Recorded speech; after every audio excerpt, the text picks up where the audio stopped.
Assalamualaikum warahmatullahi wabarakatuh. Apa kabar mahasiswaku semua hari ini? Mudah-mudahan dalam keadaan baik ya. Dan hari ini ketemu lagi di mata kuliah saya yaitu modifikasi perilaku. Dan hari ini yang akan kita bahas adalah prinsip dan prosedur dasar modifikasi perilaku bagian kedua. Minggu lalu kita ngebahas bagian pertama dan hari ini kita akan ngebahas bagian yang kedua. Apa yang akan mau dibahas? Sebentar saya akan share screen terlebih dahulu. Tapi sebelumnya silakan teman-teman menuliskan kolom komentar terkait dengan kehadiran teman-teman semua. Baik, yang kita bahas ya hari ini topiknya adalah shaping and token economy, ada extinction and stimulus control, dan yang ketiga ada discrimination and generalization. Yang pertama adalah shaping. Nah, shaping adalah pembentukan perilaku baru atau perilaku yang belum pernah dilakukan individu. Shaping itu adalah prosedur yang digunakan untuk membentuk perilaku seseorang. Karena perilaku memiliki tingkat kejadian, maka tidak mungkin untuk meningkatkan frekuensi perilaku hanya dengan menunggu sampai terjadi dan kemudian baru menguatkan. Artinya, ya, untuk memperkuat perilaku harus memperkuat respon mulai dari 0 sampai ke frekuensi yang lebih besar. Shaping didefinisikan sebagai perkembangan perilaku baru oleh penguatan berturut-turut dari perilaku yang ingin dikuatkan sebelumnya. Nah, dalam shaping, bentuk dari respon yang sudah ada akan berubah sedikit demi sedikit melalui percobaan yang berturut-turut hingga menjadi respon atau perilaku yang diharapkan dengan memberi reward atau jenis perilaku tertentu. Ada dua cara, yaitu external shaping. Jika kita menghendaki seseorang melakukan sebuah respon tertentu, misal menekan pengumpil untuk memperoleh makanan, maka lingkungan dapat diatur sedemikian rupa sehingga respon ini kemungkinan besar dilakukan. Kalau dalam bahasa Skinner, respon-respon dalam kondisional klasik dibentuk secara tidak begitu kaku, sedang respon-respon instrumental dibentuk secara tidak begitu kaku tetapi masih tetap berada di bawah penguasaan kondisi luar. Yang kedua ada internal shaping. Nah, ini dapat terjadi dalam lingkungan yang sangat bebas dan sangat tidak berstruktur. Diberi nama internal shaping karena tekanan konstan terhadap tingkah laku datangnya dari dalam organisme, bukan dari lingkungan fisik. Ada 3 aspek yang dibentuk ya dalam shaping. Yang pertama ada topografi. Di situ ada contohnya ya, misalnya membentuk seorang anak untuk mengatakan mama bukan mama. Ya, ini kan sering kita lakukan terhadap anak di usia di bawah 3 tahun ya. Kemudian dari jumlah. Contoh misalnya anak yang berjalan yang pada awalnya dia hanya bisa melangkahkan kaki hanya 1 langkah, namun lama-kelamaan karena diperkuat akhirnya anak dapat berjalan dengan mulus tanpa tertatih ya karena kita latih kan gitu. Kita ajarin gimana caranya melangkahkan kaki dan sebagainya. Kemudian intensitas kekuatan suatu respon. Misal seorang anak yang kurang diperhatikan oleh orang tua, lalu ia rajin membersihkan rumah dan si anak mendapatkan perhatian nih pada akhirnya. Ya, sehingga anak tersebut jadi lebih sering mengulangi perbuatannya agar terus mendapatkan perhatian dari orang tuanya. Berikutnya yang kita bahas adalah token ekonomi, yaitu sebuah program di mana sekelompok individu bisa mendapatkan token untuk beberapa perilaku yang diharapkan muncul, dan token yang dihasilkan bisa ditukar dengan backup reinforcer. Token ekonomi dibuat berdasarkan prinsip conditioning reinforcement, yaitu stimulus yang tidak secara langsung menguatkan perilaku, namun stimulus tersebut bisa menjadi penguat jika dipasangkan dengan reinforcer lain. Karakteristiknya nih, ya, perilaku yang akan diperkuat dipaparkan dengan jelas, kemudian prosedur yang digunakan adalah dengan memberikan reinforcing stimuli atau token tadi saat perilaku target muncul. Yang ketiga, aturan yang ada direncanakan untuk mengatur pertukaran token untuk setiap objek atau peristiwa yang akan diperkuat. Langkah-langkahnya, yang pertama menentukan perilaku target. Ya, jadi akan semakin mudah menstandarisasikan aturan-aturan yang berlaku dalam token ekonomi kalau kita sudah menentukan targetnya siapa.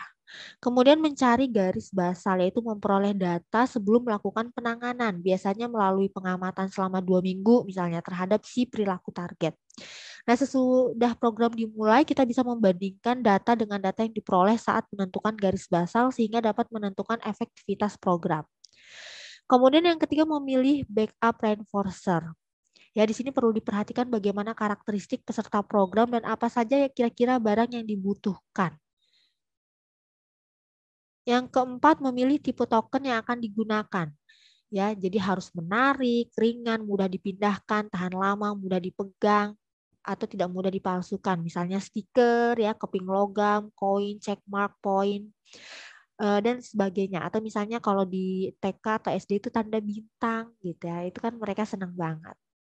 Kemudian yang kelima, mengidentifikasi sumber-sumber yang bisa membantu. Misalnya staf, relawan, mahasiswa, residen, atau orang yang akan dikenai token itu sendiri. Kemudian yang berikutnya memilih lokasi yang tepat. Sebenarnya bisa dilakukan di mana aja gitu ya. Yang penting diberikan setelah perilaku target itu muncul. Yang berikutnya ada extinction dan stimulus control. Extinction itu sendiri adalah pendekatan yang menghilangkan semua penguat yang berhubungan dengan perilaku tertentu. Pendekatan ini sangat efektif terutama jika diterapkan pada anak-anak dalam modifikasi perilaku. Misalnya ketika seorang anak berperilaku buruk, dia akan dipisahkan dari kelompok. Nah, teknik ini akan menghilangkan reward yang diharapkan berupa perhatian orang tua.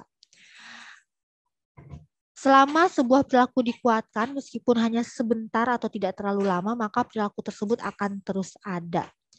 Ya. Kemudian ada extinction burst. Salah satu karakteristik dari proses extinction adalah jika salah satu perilaku yang tidak diberi penguat mengalami peningkatan dari segi frekuensi, durasi, maupun intensitasnya. Sebelum pada akhirnya berkurang dan hilang untuk selamanya. Ya, nah ini adalah contoh dari extinction burst.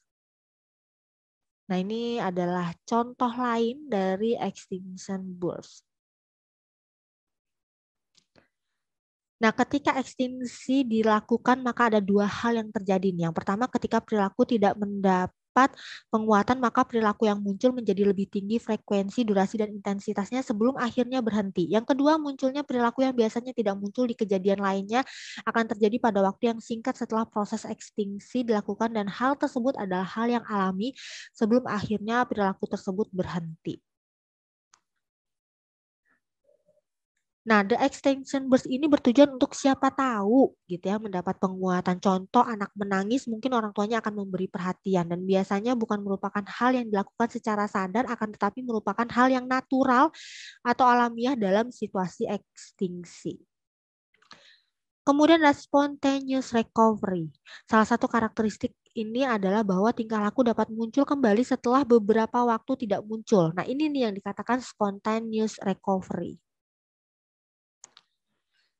Spontaneous recovery ini adalah kecenderungan alami perilaku untuk terjadi lagi di dalam situasi yang serupa dengan situasi di mana extinction belum terjadi. Contoh, seorang anak yang kembali menangis di tengah malam untuk mendapatkan perhatian setelah sebelumnya terjadi extinction. Nah, jika ia tidak mendapat perhatian dari tangisan itu, maka ia tidak lagi akan menangis di tengah malam. Namun demikian, jika tingkah lakunya ini yang tadi menangis di tengah malam, mendapatkan penguatan, maka efek dari extinction akan hilang. Berikutnya ada stimulus kontrol. Stimulus kontrol ini adalah di mana sebuah tingkah laku cenderung untuk muncul saat spesifik antecedent stimulus ada atau terjadi antecedent stimulus adalah stimulus yang mendahului terjadinya si tingkah laku. Ya, kita udah belajar nih tentang antecedent. Nah, ini adalah contoh dari stimulus kontrol.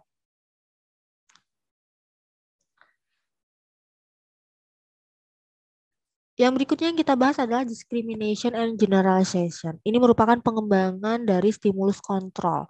Ya, jadi stimulus kontrol berkembang karena tingkah laku diperkuat hanya jika stimulus antecedent yang spesifik hadir atau ada. Maka tingkah laku akan kembali muncul atau berlanjut di masa yang akan datang hanya jika stimulus antecedent-nya hadir. Secara sederhana, ya, stimulus diskriminasi ini dapat dipahami sebagai stimulus spesifik yang memicu timbulnya sebuah tingkah laku. Tingkah laku tidak muncul kecuali stimulus spesifiknya ini terjadi, gitu. Ada dua langkah dari stimulus diskriminasi training ini. Yang pertama, saat diskriminasi stimulus muncul atau hadir, tingkah laku diperkuat. Yang kedua, saat antecedent stimulus yang lainnya diberikan, tingkah laku tersebut tidak mengalami penguatan atau tidak diperkuat. Ya, ini adalah contoh dari diskriminatif stimulus. Yang berikutnya yang kita bahas adalah generalization.